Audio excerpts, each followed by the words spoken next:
So I am here trying to make a video about the new Red Patriot DLC coming to Ghost Recon Breakpoint, but I just can't really seem to get hyped for it. Now don't get me wrong, I am appreciative of any new content that we can get for this game at this point. I'm looking forward to anything new that we can get, but it's just that after watching this Red Patriot trailer, looking at all the info that we currently have, and my experience with Ghost Recon in the past, I almost have nothing good to say about this.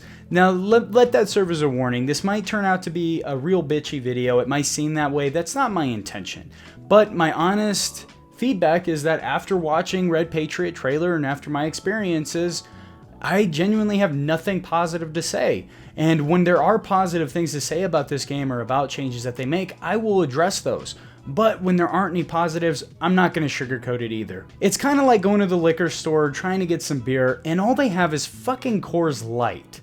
I couldn't get something different if I wanted to.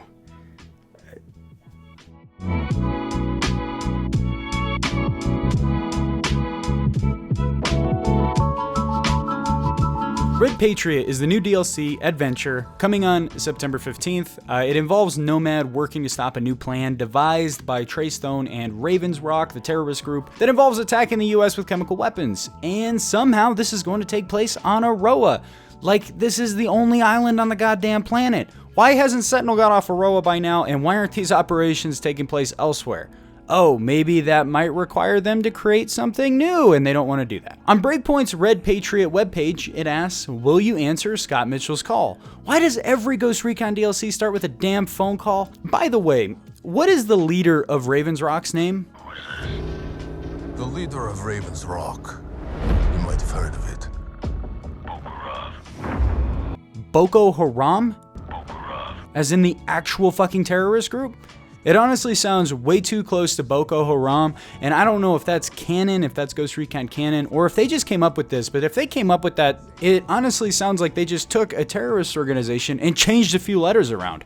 That's like, oh, okay, I'm gonna create this new terrorist leader, and he's called, Osama bin Laden. What's good to know is you don't have to own the Year 1 pass to play all the missions, just like the Sam Fisher missions. As long as you have a friend you can mooch off of and play co-op with them. You just won't get the rewards. So, in other words, those are some expensive-ass rewards. Now I have a quick question. Why hasn't Nomad changed clothes in over a year? This may seem minor, but I can't see past this dirty-ass Nomad running around in the same clothes for months on end. Sexual, say again. However, the Red Patriot DLC isn't the only thing coming. There's also a new title update that's coming with it, with some new items, some PvP changes and fixes, as well as some improvements to Gunsmith.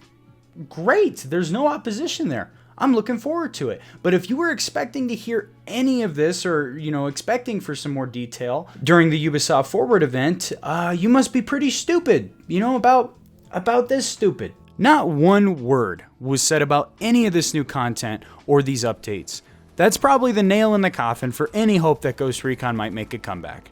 Unfortunately, it appears we will have to make do with the game in its current state. Aside from that disappointment, there are some other things that were pretty interesting. If you notice, the trailer says new Year 1 expansion or something similar. Are they planning a Year 2? If they are, I really hope they take it seriously, but that's probably wishful thinking, and I cannot imagine too many people are going to be buying a Season 2 pass. Now I would like to go back and talk about these free missions for just a moment. It seems that they keep trying to get new players by offering a few missions for free, which I'm actually all in favor of.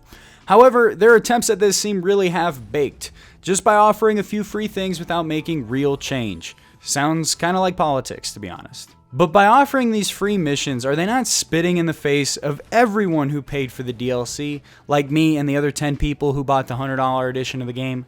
I mean, go ahead and give away free stuff. Please do, by all means, go for it. But also make sure that you do good for the people who spent extra money on your product. Do right by them because they are your most loyal fans.